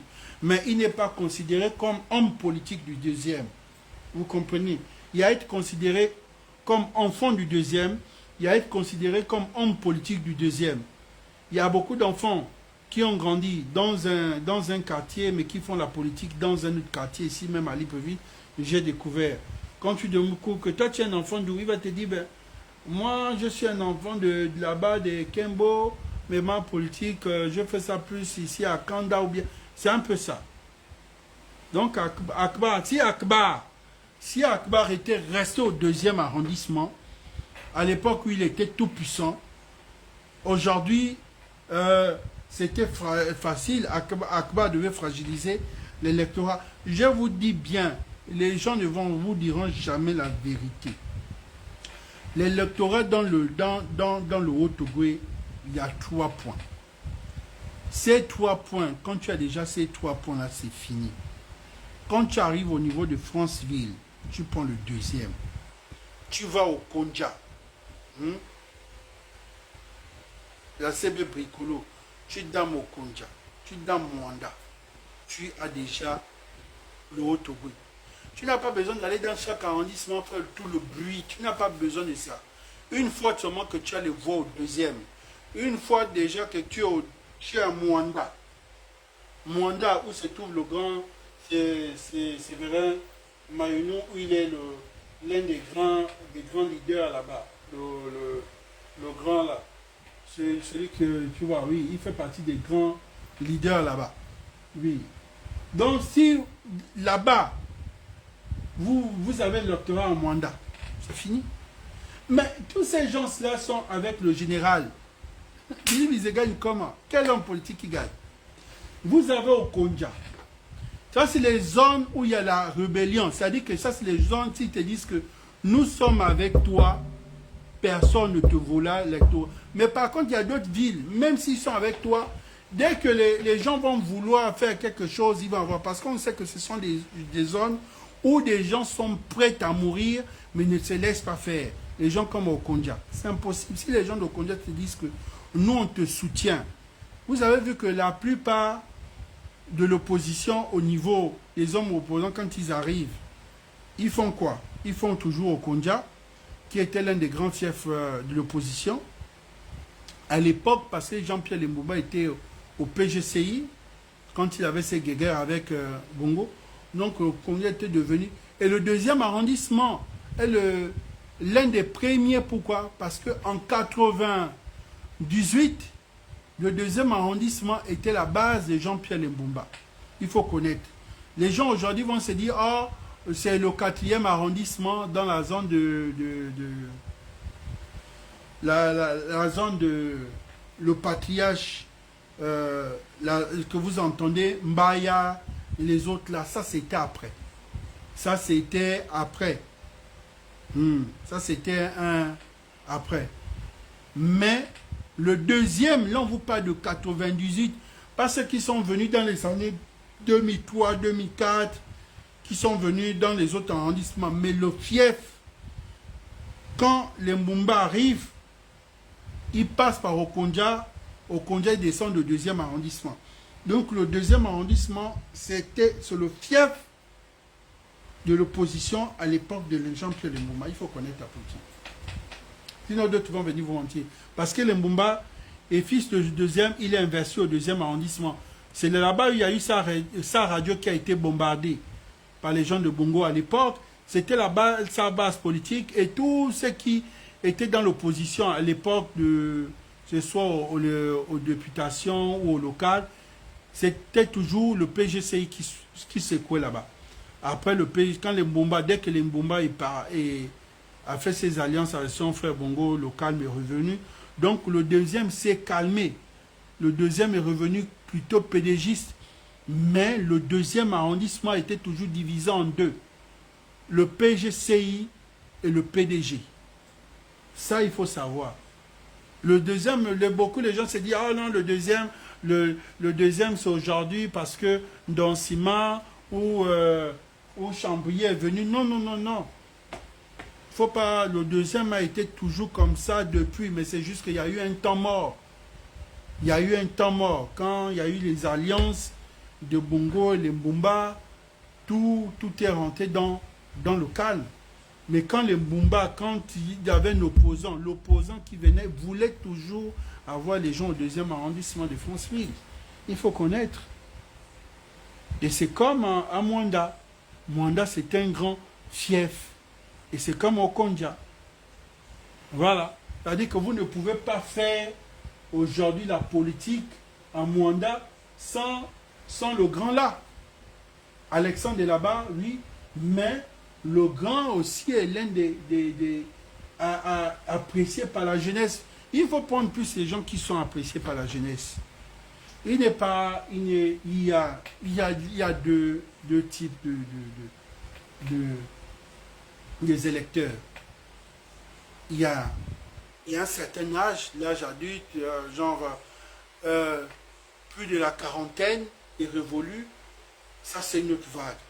Il y a moins la trentaine et moins. Donc le grand aujourd'hui, il est plus des jeunes. Et ceux qui ont les jeunes, c'est ceux-là, parce qu'aujourd'hui, la jeunesse, au niveau, nous sommes au moins aujourd'hui à 65 ou 70% de la population qui est jeune. Donc c'est très important, celui qui est... C'est la force que nous avons. Donc Ali Akbar règne en maître... oui, chez lui. Dans Yobégué, oui, dans la zone d'Akieni. Je vous dis pourquoi. Akieni, aujourd'hui, devient une zone sensible. Ceux qui vont venir vous mentir sur Akieni, c'est le mensonge. Ceux qui vont venir dire au président, oh non, l'Akieni, c'est faux. Akieni devient une zone sensible de l'électorat. Pourquoi? Ne soyez pas étonnés qu'on peut vous dire que un opposant était voté à Akieni. Parce que Akieni, c'est la zone d'Ali Akbar, c'est la zone d'Ali Bongo, sa mère et autres. Sachant aussi que ce sont des poumons politiques. Si aujourd'hui la mère d'Ali Bongo se lève et soutient un opposant, l'opposant Laganda Akieni, ça je vous dis les trucs que les gens ne veulent pas directement dire la vérité, au général veut miroiter le général. Pour ça je vous ai dit que restez avec les gens francs et vous allez calculer. Parce que la politique, ce sont des calculs, ce sont des équations. Ce sont des trucs techniques. C'est de là à là qu'il faut factoriser. Si tu veux trop développer, tu vas te casser le cerveau. Niveau mandat, je n'apprécie par exemple pas trop cette personne, mais je sais que lui là, il peut me donner de voix. Tu dis là avec lui. Ce sont des alliances politiques. Lui, il va me donner des voix. Parce que lui, par exemple, il a des gens en mandat. Donc, les petits qu'il a en mandat vont aussi soutenir ta personne, ils vont avoir des mandats. Par exemple, c'est comme ça la politique. Au niveau, il y a un vétéran qui est là. Vous regardez. Ici, celui qui a la cravate bleue. Jean-Pierre Oyiba. Ce patriarche, lui, il a été reconnu internationalement, nationalement, comme une machine électorale. C'est-à-dire, c'est des gens qui ont eu l'expérience des élections. Ils ont ça. Je ne peux pas aujourd'hui prendre une jeune personne pour dire, bon, moi, au niveau de Pont-Séville, je te confie. Mais il a quelle expérience au niveau de... Il y en a. Il y a lui, et il y a aussi un autre patriarche, ceux qui maîtrisent l'ancien maire de France-Séville. C'est des gens qui maîtrisent. Donc, c'est des gens qui sont obligés toujours de... Il faut connaître la politique. Ils ont l'expérience. Comment se passe une élection dans une province, les tendances, les humeurs, il faut connaître. Si vous prenez un jeune, oh non, parce qu'il occupe telle fonction, vous laissez ce jeune-là, et qu'il y a un mouvement d'humeur au niveau de la jeunesse où les gens se soulèvent. Ils ont en face un jeune qui n'est pas sage, qui ne sait pas dialoguer. Voici comment celui-là aussi un bon matin dit, bon, si vous ne voulez pas aller voter, laissez tomber. Voici comment un bon matin, personne ne vote, personne se dit. C'est là où ces patriarches-là, ils vont vous calmer, calmez-vous. Ils vont vous amener à la raison, que c'est d'abord un devoir citoyen. Ils vont vous amener à la raison. Pour ce temps, on ne confie pas. Il y a des gens que vous confiez dans les coordinations. Il y a des gens que vous confiez au niveau de la jeunesse. Mais ce qui concerne l'électorat, on ne confie pas ça aux jeunes. On confie ça aux vieilles personnes. Parce que l'élection est d'abord spirituelle. C'est ça là. Imagine si les gens des bureaux de vote sont en train de se bastonner ou les gens des coordinations sont en train de se clasher. Vous faites comment? C'est là il faut avoir des sages. Parce que c'est l'élection spirituelle. L'ennemi là-bas peut confondre les gens et entre vous, vous êtes en train de vous... Il faut, pour ça, vous entendez le conseil de sages. Pour ça, vous voyez qu'à Omar Bongo, cette période, on voyait tous les sages, ils les envoyaient tous dans les provinces. Ils disaient, allez regarder, allez rester derrière les jeunes. Il avait confiance aux jeunes. Quand il y avait un bruit quelque part, le patriarche arrivait notamment dans son véhicule et il venait calmer les gens. Après, il repartait. C'était comme ça. Aujourd'hui, il n'y a plus ce système-là. Pour ça, vous voyez, comme vous dites, le taux d'abstention, le taux de ceci, le taux de cela, le taux... C'est très dangereux. Mandat, c'est pas facile. Au Kondia, comme je vous ai dit, voilà. Billy Bizet a déjà créé la psychose. On a déjà, comme je vous ai dit, Billy Bizet a déjà créé son game. Il s'est rendu plus fort. Il s'est rendu plus fort à cause de nous-mêmes. Rattrapons le tir. Surveillons le PDG, comme je vous ai dit. Matin, midi et soir, surveillons le PDG. Le reste, on s'en fout. Et je vous le dis, c'est en vérité. Si vous ne surveillez pas le PDG et qu'il nous fasse un triangle, on est mort. Si un candidat PDG se positionne, un Billy Bizet se positionne, un Akbar soutient, attention, vous allez, parfois, Ali Akbar que vous voyez,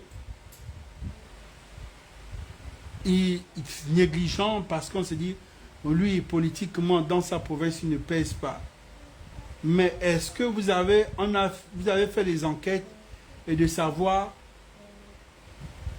il y a combien de patriarches derrière Akbar? On ne sait pas. Nous ne savons pas. Vous négligez. Vous ne négligez pas. Il y a Billy Bizet qui est là. Nous avons vu tous que la grande Nicole soutien était dans le mouvement de Billy Bizet. Imagine un seul instant si la grande Nicole soutient Billy Bizet. C'est l'exemple que je prends. Vous pensez que c'est un jeu? Voilà. Mais pour que ce mouvement soit faible, c'est de sécuriser le PDG. Une fois que le PDG est sécurisé, des autres mouvements ne peuvent rien. Pourquoi? Parce que si le PDG se positionne et que les autres font des alliances, nous sommes morts. Mais si le PDG ne se positionne pas, nous avons gagné.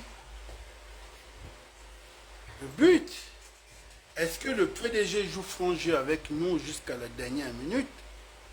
Est-ce que le PDG ne nous fera pas une surprise un bon matin, comme nous avons vu Ali Bongo qui demandait à Guy Zuma Dama, parce que Ali Bongo a eu la douleur de tout le monde, hein, mais la douleur de Guy Zuma Dama.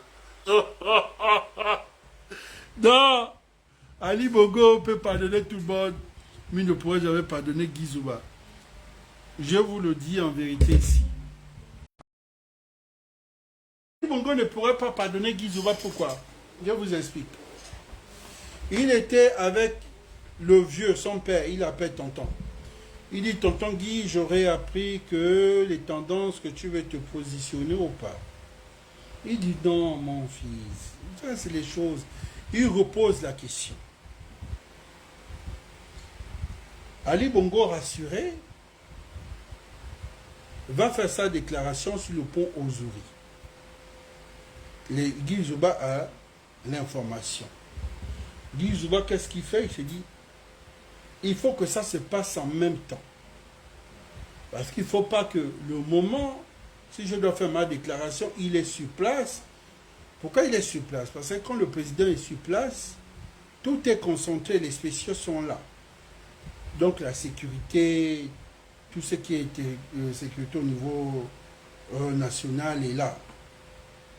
Mais là, par contre, ils étaient tous à Port. Donc, au niveau de Libreville, il n'y a pas des yeux. Là-bas, tout le monde est concentré. Le chef, il apporte, il va faire sa déclaration. Zuma profite de ça. Parce que si Ali Bongo descendait sur Libreville, il est là au palais, il est chez lui, forcément, on va signaler que Zuma va se positionner, il devait dire bloquer. Bloquez-moi ça. Cherchez à m'appeler Zuma, ramenez-moi rapidement Zuma ici. En tout cas, il devait s'arranger, même au téléphone. Il devait être au téléphone en disant, mais qu'est-ce que tu fais? Forcément, une personne qui devait donner le téléphone dit, mais qu'est-ce que tu veux faire? Il devait être informé, parce que faire une conférence... Non, le temps là qu'Ali Bongo est concentré sur les caméras, il n'a pas le temps de prendre le téléphone. Zuma fait sa déclaration. C'était le deuxième game le mieux organisé dans notre politique, les 14 ans d'Ali. Le premier, c'était le grand Bertrand Zibi. il ne faut jamais sous-estimer ton adversaire jusqu'à la dernière minute. Aujourd'hui, je vous le dis en vérité, rien n'est acquis avec le PDG. Le PDG, c'est un fleuve qui dort. Le PDG, il y a tellement de fantômes dans ce parti politique. Ça veut dire qu'il y a tellement de gourous. Parce que c'est un parti où il y a eu vraiment des alliances, où chacun a un pouvoir. Aujourd'hui, c'est au maître d'Inzébi. Si Blaise se positionne, et je vous le dis en vérité, le simple fait qu'Inzébi va entendre que Blaise est un Zébi, les Zébis dans leur tête, ils ont se fait de la frustration, ils vont se dire, nous aussi on va soutenir un Zébi. C'est la même chose comme les Ondos, ça ou bien comme les André, ça va faire comme un répit identitaire, les gens vont soutenir juste, c'est comme ça. Et ils sont nombreux, vous allez dire quoi? Et tous ceux qui sont frustrés autour de Billy Mizé, ceux qui soutiennent, vont se mettre derrière la personne. Donc, en un temps record, les gens qui n'étaient pas... C'est là où vous entendez le jeu du tiercé quarté. Le tiercé quarté, c'est-à-dire vous voyez le favori au niveau de ses codes. Et quand le tocard arrive, vous dites, bon, si ce n'est pas le favori, c'est l'outsider. Ça veut dire, si ce n'est pas lui, c'est là. Mais quand le tocard arrive, c'est là qu'il gaspille toute la course. Prenez le PDG comme le tocard de cette course. Pour ça, je vous dis, surveillez les côtes du PDG. Les côtes qu'on nous montre là, ce n'est pas vraiment ça. On va dire, oh, ça pèse.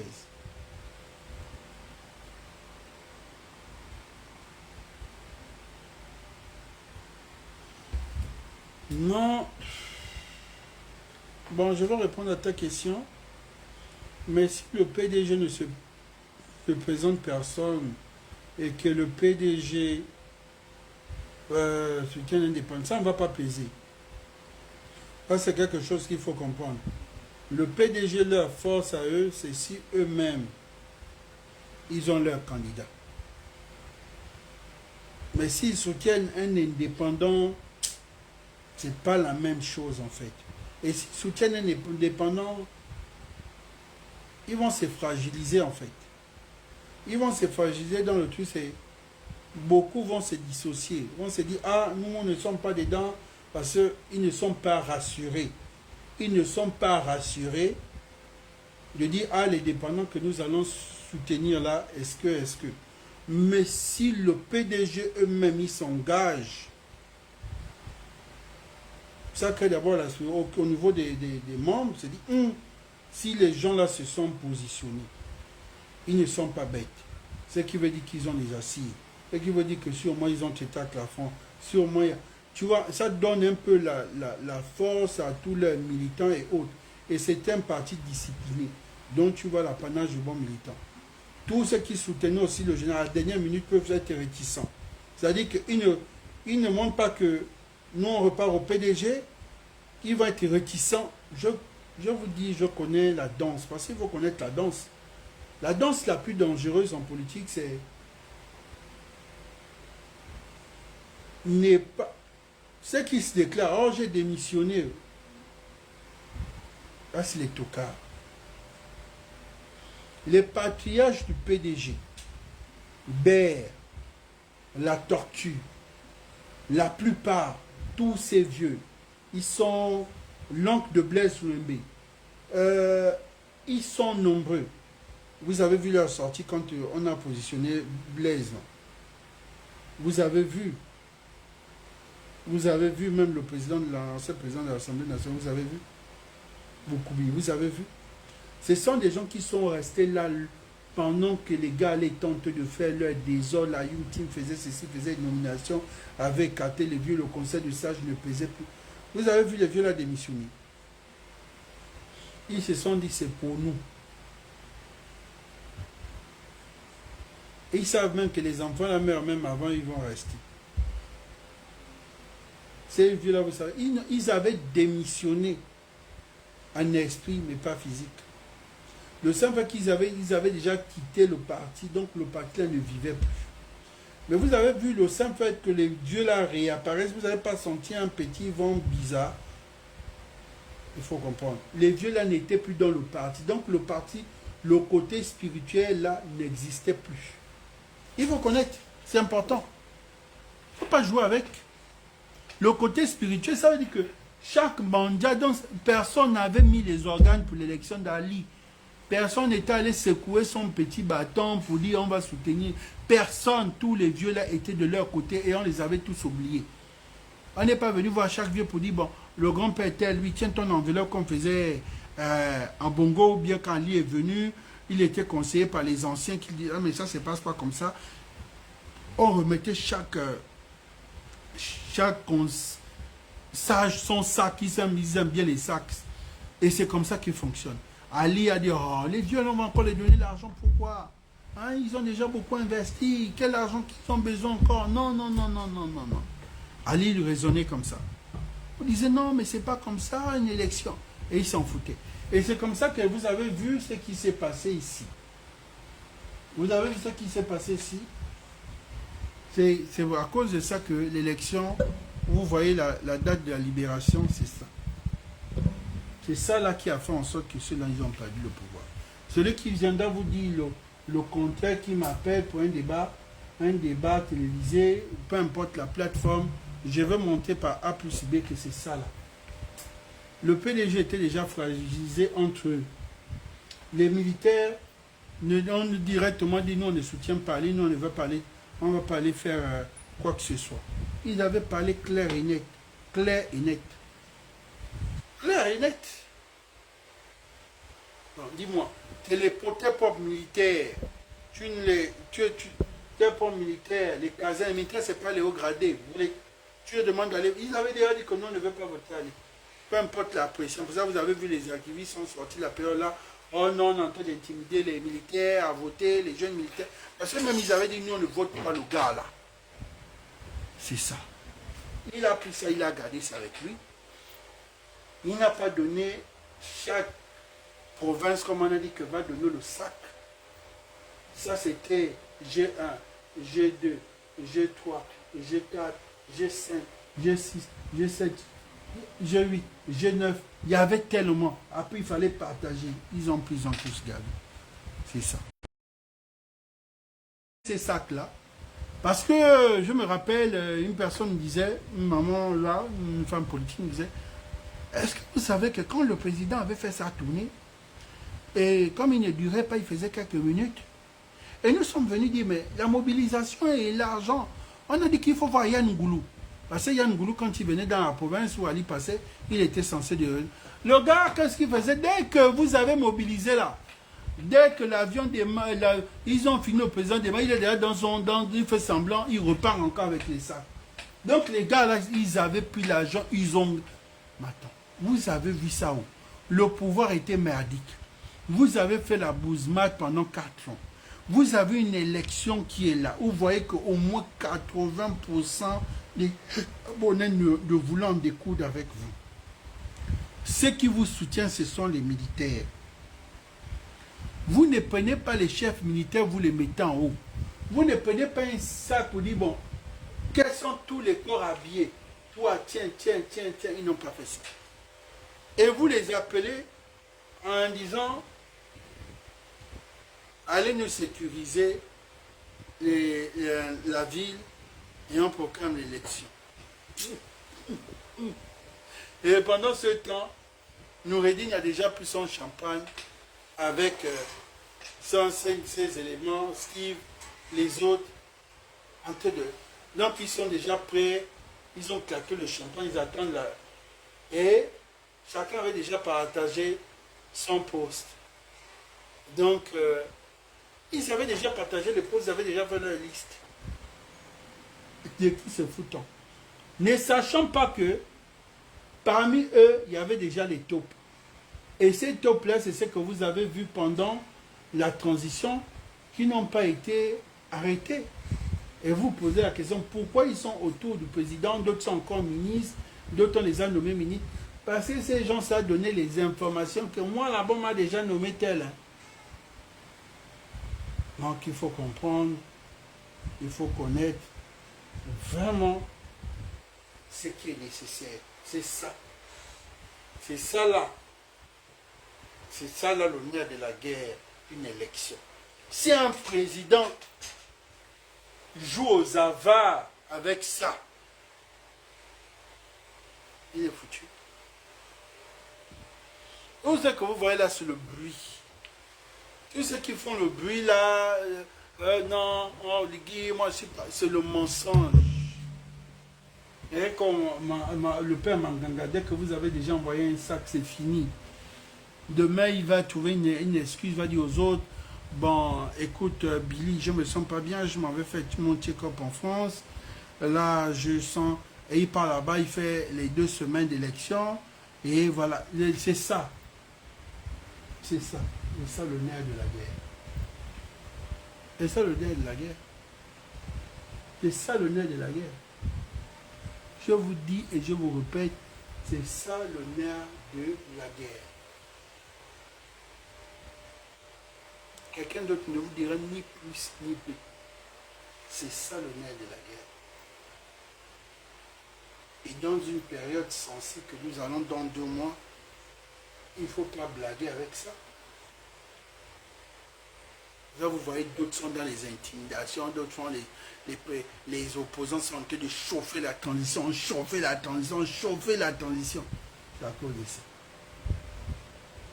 Ils veulent ça, ils veulent le pognon là.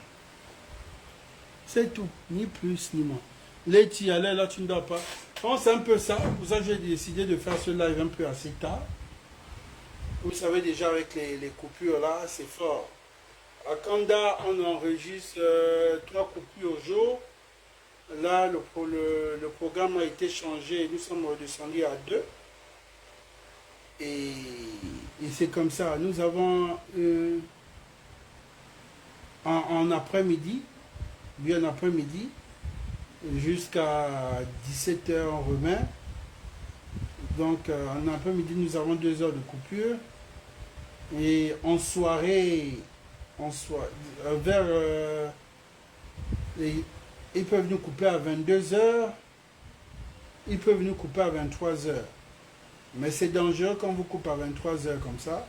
Ça revient dans les 2 h, 3 h. Donc là, je suis là en mode groupe électrogène. Vous vous rendez compte? Parce qu'on avait lancé le live était coupé et je suis obligé de lancer le groupe en fait. C'est un peu ça. Là, vous avez vu que cette période-là, tous ceux qui sont en Bengla sont embêtés. Parce que les gens sont au Gabon. les gens qui suivent l'actualité sont au Gabon.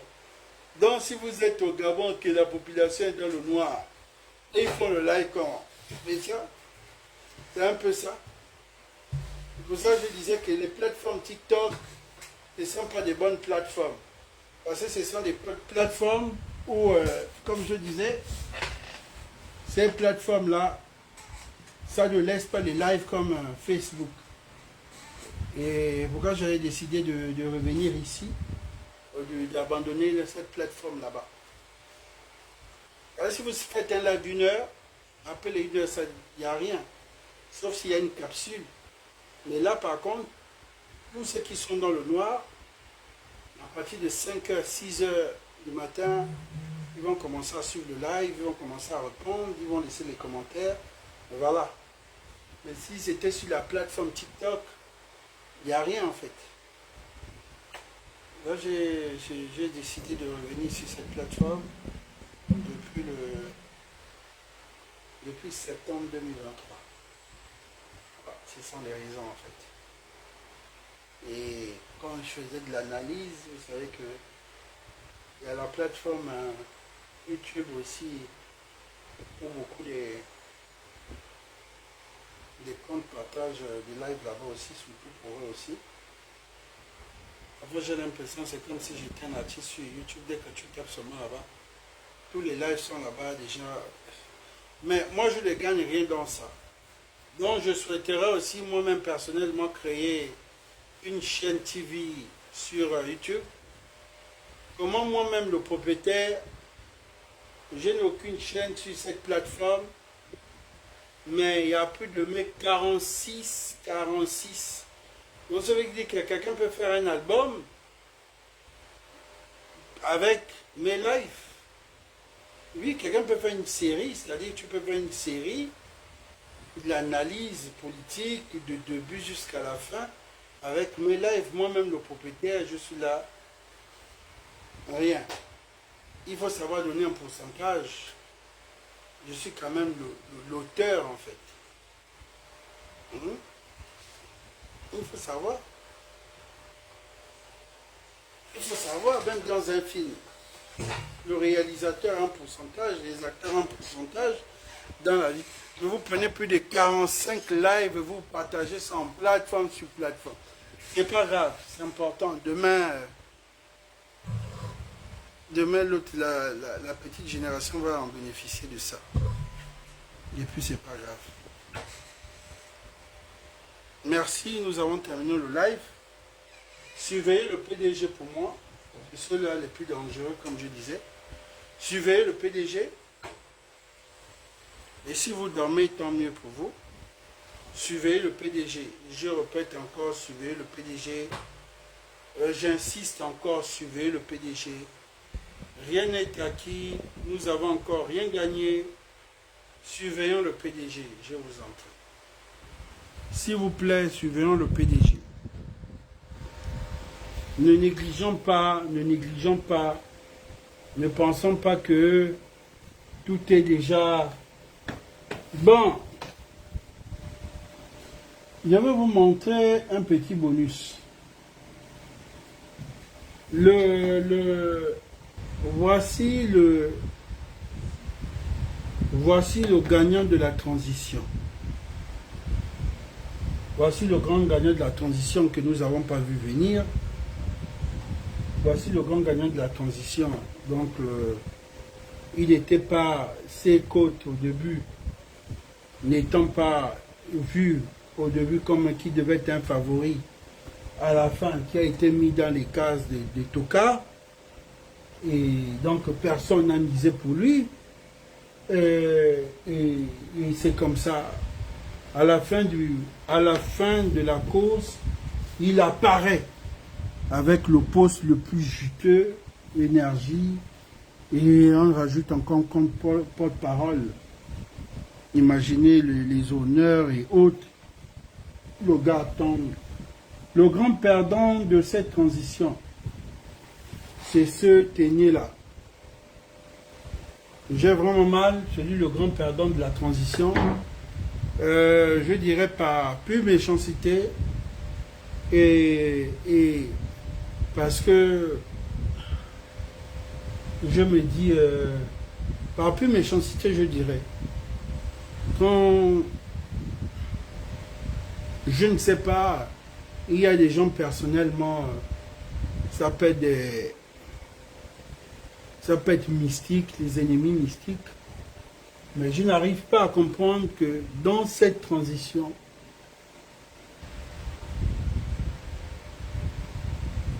de tous les petits qu'il a eu, qui est de la résistance en Europe, à l'époque on n'était même pas assez proche, un peu vers les 2023, qu'on a commencé, mais si on recule un peu dans les 2020, le grand était très radical. Il ne nous kiffait pas. Et j'ai quitté à peine le PDG vers les 2019, j'ai quitté le PDG. J'ai quitté le PDG en 2019. Même dans les 2020, 2021, le gars était radical à qui s'en foutait, disait vous êtes toujours le PDG. C'est un peu vers 2022, 2023 qu'il a finalement compris, accepté, voilà. Mais il a eu tout le monde, c'est-à-dire qu'au niveau du Gabon, il était le relais de tout ce qui était en Europe. Tous, ils étaient tous ensemble. Beaucoup sont arrivés, beaucoup ont des positions. Mais ce grand-là, jusqu'à présent, je n'ai pas compris pourquoi il est sorti, qui était un outsider, il a perdu cette course. D'autres me diront, c'est ton grand frère. Il est toujours comme il est. Il aime se vendre moins cher. C'est ça raison. Il aime toujours se vendre moins cher. Il n'aime pas se vendre cher. Ce sont ses raisons. Mais je me dis, mais c'est quand même assez méchant. Hein. C'est quand même assez méchant que j'ai vu d'autres ont quand même pu avoir même des matériels, même un véhicule, il n'a pas eu dans la transition. D'autres ont même... Non. Pour vous dire que la vie là en politique, il faut faire très attention. Les combats que vous menez, quoi. Là, quelqu'un quand même, c'est-à-dire, j'ai vu des gens qu'on a donnés qui se plaignent d'ont mené le combat. Tout le monde dira à chaque fois, non, ton grand frère, c'est lui. C'est lui, c'est lui, il n'y a pas à discuter, c'est lui. Il se sent bien comme il est, il ne se plaint pas, c'est son monde en fait. La politique, à travers lui, ça m'a enseigné beaucoup de leçons. Pour un autre Saoudien était perdant de cette grande course de la transition, voilà. Après, il y a le sacrifié. Le sacrifié, pour moi, c'est lui. Il a été le sacrifié de la transition. Vous savez qu'en toute chose, il faut faire le sacrifice. En toute chose, il faut faire le sacrifice. Lui, il a été le plus grand sacrifice de cette transition. Mais ce que j'ai aimé chez lui, qui a été tagué aujourd'hui, et je lui dit ça la dernière fois dans l'un de mes les analyses, je disais, il faut jouer la grande carte. Beaucoup vont se dire que tu as été humilié et du coup tu vas te désengager et tu vas garder silence par rapport au président de la transition. Avant qu'il n'arrive là, hein, il était déjà dans le sec avant de venir à FJUS là. Après chacun veut toujours plus. Mais sinon il était déjà dans l'organe qui décide pour les projets direct avec le chef. Hein. Et beaucoup même accusé que sa nomination, c'est Ousmane qui est derrière, c'est pas Ousmane. Lui, il a eu son raccourci lui-même. Et je pense que c'est même à cause de ça que vous avez vu beaucoup de gens d'Ousmane qui n'ont pas soutenu. Si c'était Ousmane, il ne devait pas tomber. On peut vous dire que parfois, il ne faut pas trop parler. Ousmane, oui, c'est à cause d'Aurélien. C'est faux. Si c'était Ousmane qui était derrière, ça ne devait pas... On ne veut pas bousculer. C'est juste que... Aujourd'hui, j'ai vu un live de lui, où il parle bien du président de la transition, avec son parti politique Réagir. Mais dans son live, il y avait beaucoup, hein, tu sens qu'il y avait beaucoup de fougue, il y avait beaucoup ça, quoi, parce que c'était avec rage, il avait compris que son fouet venait de là-bas. Ce que j'aime en politique, c'est que j'aime dans l'analyse, tu as toutes les docs possibles, tu as tout. Tu as tout. Il a compris que ça a été frappé par là-bas et bien frappé. Il faut toujours faire attention, nous sommes en politique. Et pour moi, c'est le grand sacrifice de cette transition. Mais je ne vous dis pas, ne soyez pas surpris, il y aura après les élections, il peut y avoir un grand rebondissement. C'est un grand rebondissement, pourquoi? Il a nettoyé son CV. Il a mis son CV avec ses diplômes qu'il a eu, son expérience professionnelle qu'il a. Donc, ce ne sont plus les mêmes éléments. Donc, de facto, il peut, voilà, avec le CV qu'il a, il va rebondir et les Gabonais ne vont pas dire non, mais non, il a refait son CV avec tout ça. Donc, il a été puni par la justice, des réseaux et autres. Il est revenu dans la norme et prochainement, il va rebondir. Donc, voilà. C'est lui le sacrifié de cette grande transition-là. Mais il fallait comprendre, c'était 500 milliards de francs CFA. Il devait gérer 500 milliards de francs CFA. Oh non, en fait, ce qui me fait trop mal, c'est son regard. Regardez un peu son regard. En fait, quand vous regardez le regard du frangin, de mon frère, quand je regardais au regard du frangin, non, en fait, il y a la douleur, il y a le charisme,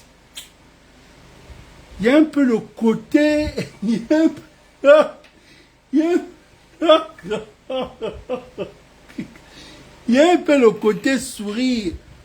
Quand on attrape le gamer, quoi. Il y a ce petit côté sourire, mais il y a le... Non, moi j'appelle ça le plus fort. Le plus fort. Non, c'est... Non, merci Lionel et Solondo. Non, le frangin, à chaque fois j'ai sa photo, je regarde, je rigole. Qui est frère? Non, le monde est méchant. Ah! Merde. Mais il est mort parce qu'il était dans un système francophone, en fait. En fait, c'est pour ça que je vous ai dit que le système francophone, c'est un faux système. Non. Le système francophone, c'est un faux système. Je vais monter une vidéo à la fin de ce live. Parce que ça, c'est un live veille, quoi. On est en train de veiller. Donc, on échange. On est en train de veiller. Je vais monter un truc à la fin. Je vais monter un truc à la fin. Donc, c'est lui le grand, le sacrifié. Il y a le perdant. Le grand gagnant, comme je disais, le grand gagnant, c'est lui le grand gagnant de ce truc. Lui, il est le joker. Il est le joker. Moi, je dis joker en matière de... Il est sorti dans le joker. Il est sorti de joker. Parce que c'est celui qu'on a beaucoup voulu sacrifier dans ce game. Mais après, je me rends compte que le silure, c'est lui. Comme Makona disait, faut bien attraper le silure. J'ai l'impression que lui, c'est le silure. À chaque fois, quand on a envie de le serrer, il glisse. Il a le fétiche du silure. Pour lui, c'est le grand joker, quoi. Celui qu'on a tellement voulu sacrifier, mais il arrive à s'en sortir. Non, il me regarde là, vous dit que les gens là peuvent me voir mort, mais c'est impossible. Ouais, c'est le joker, c'est le joker. C'est le joker. C'est compliqué le game. Mais c'est amusant quand même, c'est amusant. J'appelle ça amusant, c'est quand même amusant. Quand je vois un peu tout ce qui se passe. Bon, la dernière image, c'est ça, l'image de fin. Vous voyez ici, vous n'avez pas compris. Regardez cette image-là. Vous voyez cette image? Ça, c'est très dangereux. C'est auto-reverse. Ça peut être du côté de l'adversaire, ça peut être de notre côté aussi. Du côté de l'adversaire, je vais dire le triangle de Mogabo. C'est-à-dire Billy Bizet, Blaise Wembe, Akbar, parce que tous, ils ont un truc en commun, c'est le Mogabo. De l'autre côté, le côté face, parce qu'on était du côté pile, c'est la transition, ici c'est Osiman, ici c'est Tchoumou, il est le parrain de deux associations. C'est ce que je peux dire. Il est le parrain, il est le président d'honneur de deux associations.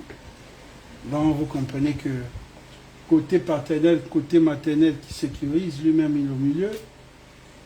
Bon, sur ce, je termine mon live là. Je vous laisse. Merci.